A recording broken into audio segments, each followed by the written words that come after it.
Vamos entrar então no tópico 5.3, referente ao afastamento e licença dos discentes de pós-graduação. Os discentes do curso de pós-graduação podem solicitar afastamento de licença saúde ou licença, no caso das suas atividades acadêmicas, para tratamento de saúde, nascimento ou adoção de filhos, com regime domiciliar ou licença, conforme as normas existentes e orientações na página de afastamentos, licenças de discentes da pós-graduação, disponível no link da apresentação e diretamente na nossa página de serviços da PRPGP. Então, nós temos uma observação, né? Ele deve ser solicitado quando houver necessidade de trancamento, no caso das atividades do curso, ou seja, quando não for possível a continuação das atividades presenciais, por exemplo, devido à condição clínica apresentada, e ela não deve ser usada para prorrogar o prazo para a conclusão das atividades, tá? Então, o processo de afastamento e licença ele não é um processo de prorrogação de prazo, ele é apenas um processo de trancamento das atividades, ou seja, os alunos estarão impedidos de realizar as suas atividades acadêmicas. Nesse caso, é tanto presencialmente quanto à distância, quando não houver esta possibilidade, né?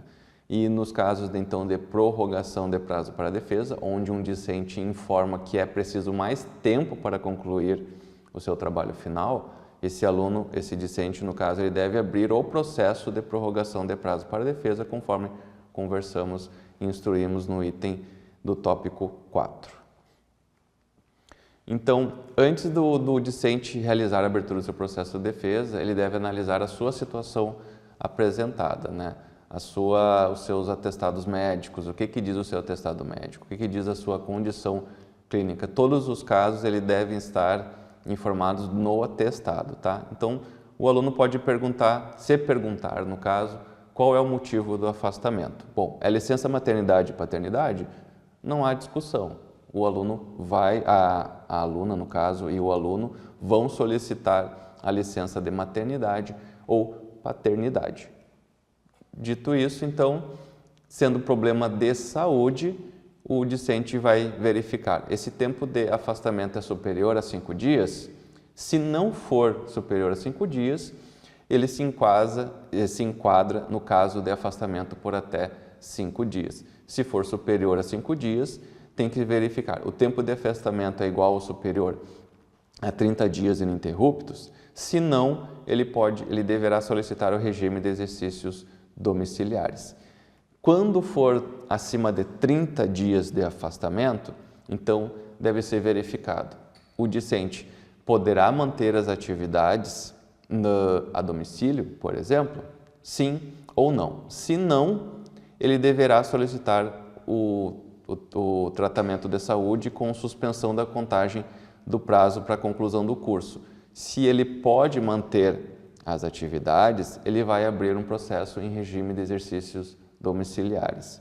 Neste caso aqui, então, nós vamos apresentar essas possibilidades. No caso, o que é impossibilidade, né, das atividades do curso? Ela é caracterizada por uma condição clínica que impossibilite a realização de qualquer atividades alternativas, por exemplo, às atividades acadêmicas das disciplinas, em domicílio, né, e deve ser obrigatoriamente declarado no atestado médico, ou seja, essa situação para poder solicitar o afastamento com trancamento de prazo, porque o trancamento de prazo só existe para os casos de licença onde há a impossibilidade das atividades, isso deve estar bem explícito no atestado médico. Então, a fundamentação legal que nós temos, né, é o próprio regime de exercícios domiciliares e o guia acadêmico da UFSM que informa os procedimentos dele, né? O regulamento geral da pós-graduação que informa no artigo 65 sobre a licença para tratamento de saúde, licença maternidade ou paternidade com suspensão dos prazos de contagem dos prazos, no caso, né, constantes no regulamento, né? Então, ele informa que a pós-graduanda poderá usufruir da licença maternidade por um prazo de até 180 dias, a paternidade por até 20 dias, né? Esse tempo poderá ser superior nos casos amparados por alguma legislação, né? e elas devem ser encaminhadas através das normativas vigentes da UFSM, né? E, posteriormente, o Núcleo de Controle Acadêmico faz o registro. No caso das normas para a bolsa, que também impactam numa solicitação de afastamento ou licença, nós temos algumas situações que foram discutidas no curso sobre bolsas e que contém informações na página de serviços da PRPGP também. Então, o afastamento por até 5 dias, ele não exige um processo administrativo aberto e não tem suspensão do prazo. Eles não configuram também exercícios domiciliares, né? Não entra nesta questão, né? E o aluno deve se dirigir diretamente ao docente responsável pela disciplina, né? Então, a justificativa é direta para este docente. Apresentando atestado médico, né, pessoal? Não é qualquer justificativa. No caso, o atestado médico é usado para estes casos aqui, né? Para os bolsistas, não é necessário nenhuma ação referente à bolsa, não haveria um impacto na questão das bolsas nesses casos. Então, o regime de exercícios domiciliares para afastamento superior a 5 dias, ele também é sem suspensão de prazos, né? Em caso da incapacidade de frequentar as aulas, né, por período superior a 5 dias, pode ser requerido atividades domiciliares, né? Então, para vários casos de tratamento de saúde, ela é possível, né? E ele deve ser feito pelo aluno ou representante em até 10 dias da emissão do atestado médico. E o início e o término desse regime, no caso, né, eles são determinados pelo atestado médico. Então, o aluno sempre deve manter contato com o seu orientador e com os professores responsáveis pela disciplina para verificar o desenvolvimento das atividades, né, junto com eles, que eles irão elaborar também para ser seguidas em regime domiciliar. No caso, quando se tratar de disciplinas práticas, o regime domiciliar ele não deve ser feito, ele não pode ser feito, né? Então, docência orientada, ou laboratórios, ou disciplinas ainda em períodos concentrados, onde a disciplina tem um período específico para isso, né? É feito o cancelamento da matrícula nessas disciplinas. No caso dos bolsistas, não é necessário também nenhuma relação com as bolsas, pois as atividades continuam sendo realizadas, né? Então, não há uma alteração no cronograma do aluno no curso que impacte em alguma situação das bolsas. Então, os procedimentos para a solução do regime domiciliar, né, é a abertura do processo eletrônico do tipo documental processo de regime domiciliar de aluno de mestrado, doutorado e especialização, né, conforme for a situação, contendo a documentação, o requerimento, né, consta na página de serviços, dirigido à coordenação do curso com as suas manifestações e os documentos atestados médicos anexados nesse processo, né? Então, o fluxo do processo é o aluno abrir e ir para a coordenação do curso, posteriormente vai para a Coordenadoria de Ações Educacionais, a CAED, que será responsável por analisar essa documentação, né? Havendo necessidade, o processo retorna sempre ao discente para algum ajuste, né? Posteriormente volta ao CAED. Estando tudo ok, né? Ele encaminhará para a CAED, no caso, encaminhará para conhecimento do curso referente ao regime domiciliar. Nós, no Núcleo de Controle Acadêmico da pós-graduação, não temos um envolvimento neste processo. Ele é direto, então, aluno, CAED e curso com seus docentes, né? Então, o curso, ao receber o processo, ele vai notificar o discente e os docentes envolvidos, né, para realizar os devidos ajustes para esta situação. Caso houver necessidade de cancelamento de matrícula, né, então, nestes casos, o curso procederá com o cancelamento desta matrícula em disciplina. Então, o requerimento de regime domiciliares, né, conforme consta o modelo na apresentação, né, ele deve inserir as informações e também os documentos em formato PDF legível. Então, a licença de maternidade, paternidade ou tratamento de saúde com suspensão da contagem do prazo de conclusão do curso, né, nós temos as seguintes informações, né? Então, a licença para tratamento de saúde são prazos de até 180 dias, prorrogáveis por até mais 180 e a licença maternidade até 180 dias. A paternidade até 20 dias e conforme um amparo legal, caso houver maior tempo para isso, né? E a suspensão do prazo, então, ela é feita de acordo com a duração desse período de licença.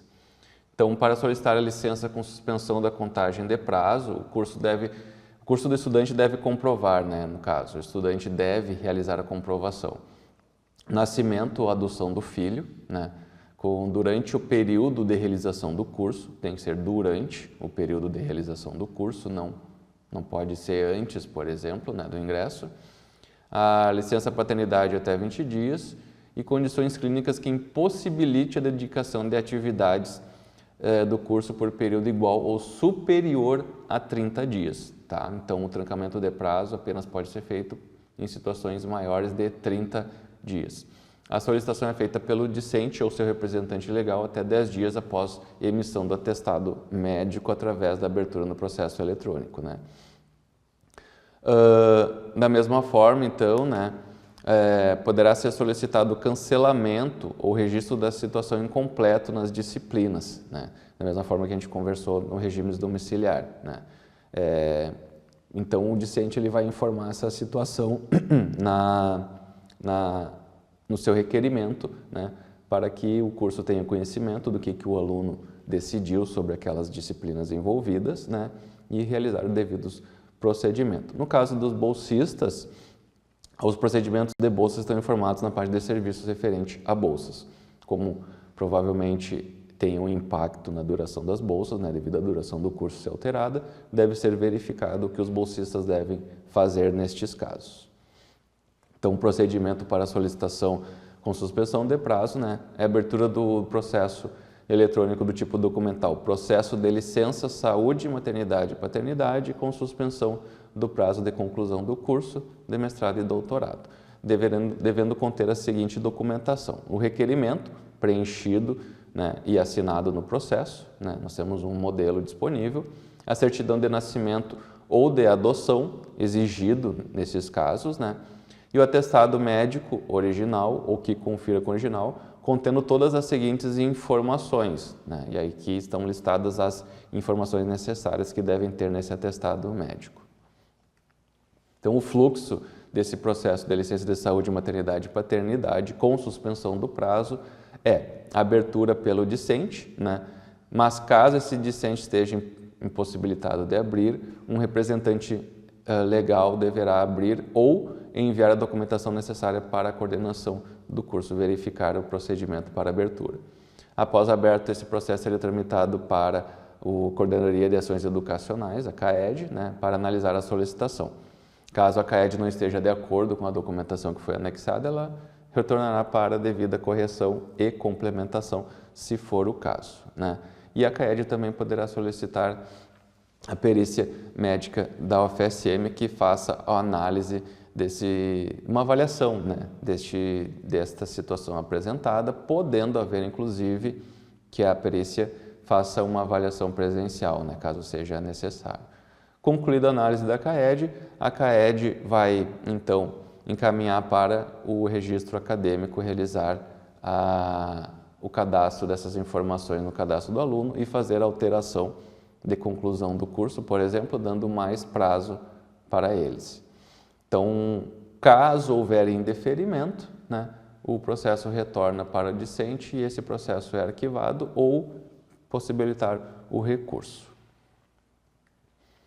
Então, o Núcleo de Controle Acadêmico vai registrar essa suspensão da contagem do prazo no cadastro do aluno e no histórico escolar, né, tudo isso feito no CIE, e a forma desse registro no sistema vai ser prorrogando o prazo de defesa de um aluno, ou seja, se um aluno tivesse até, por exemplo, agora, em agosto de 2024, faltasse pelo menos até dezembro, né, e esse aluno pedisse mais esse aluno entrasse com um processo de licença de trancamento de prazo por 4 meses, nós prorrogaríamos o prazo lá no final do curso, ou seja, em dezembro terminaria o curso, né, e este discente precisou de 4 meses para o seu tratamento, nós vamos colocar janeiro, fevereiro, março e abril de 2025 como período para a conclusão do curso. Então, esses 4 meses farão uma extensão do prazo para a conclusão do curso, de acordo com o prazo que foi dado